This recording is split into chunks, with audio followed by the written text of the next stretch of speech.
પાટણના સરહદી વિસ્તારમાં વરસાદનો કહેર, સાંતલપુરમાં ભારે વરસાદ બાદ સ્થિતિ વણસી। બકુત્રા, વોવા સહિતના ગામોમાં જળબંબાકાર, ગામડાઓમાં નદીઓ વહેતી હોય તેવા દ્રશ્યો। સાંતલપુરના અનેક ગામો સંપર્ક વિહોણા બન્યા।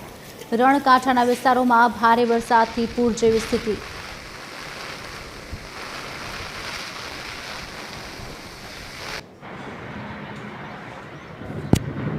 પાટણ જિલ્લામાં રાધનપુર અને સાંતલપુરને બાદ કરતાં અન્ય 7 તાલુકાઓની અંદર વરસાદની પરિસ્થિતિ નોર્મલ છે।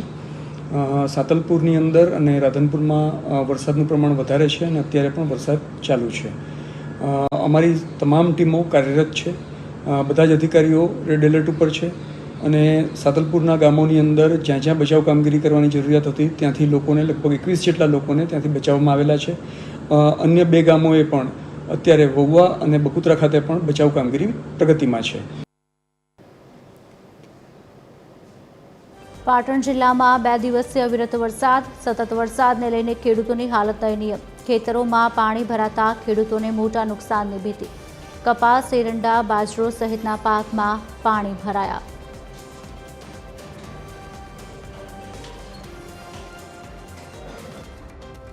પાટણ જિલ્લામાં 2 દિવસથી અવિરત વરસાદ વરસતા રાધનપુર અને સાંતલપુર વિસ્તારોમાં જે અંધરાધાર વરસાદ વરસતા જે તબાહી મચી છે તેના કારણે સમી તાલુકાના વિસ્તારમાં પણ જોઈ શકો છો કે ખેતરોમાં પાણી ભરાવાથી ખેડૂતો પણ બેહાલ બન્યા છે।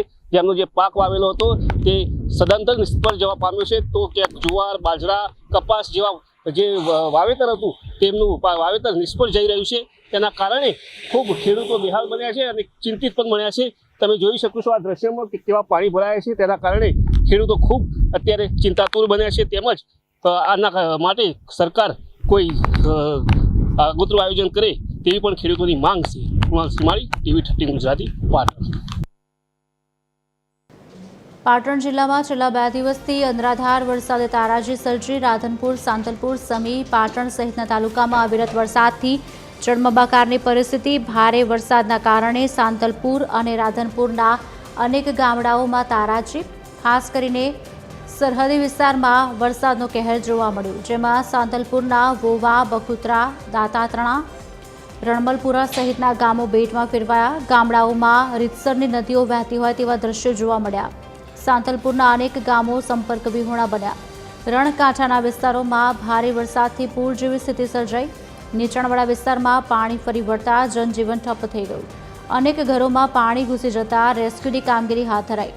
રાધનપુરમાં પણ મુખ્ય બજાર માશાલી રોડ પર વરસાદી પાણી ભરાતા વાહન ચાલકો અને રાહદારીઓને ભારે હાલાકી પડી। બીજી તરફ સમી તાલુકામાં ભારે વરસાદથી ખેડૂતોને રોવાનો વારો આવ્યો। ખેતરો બેટમાં ફેરવાતા કપાસ, એરંડા, બાજરો સહિતના પાકમાં નુકસાન જવાની ભીતિ પણ ખેડૂતો સેવી રહ્યા છે।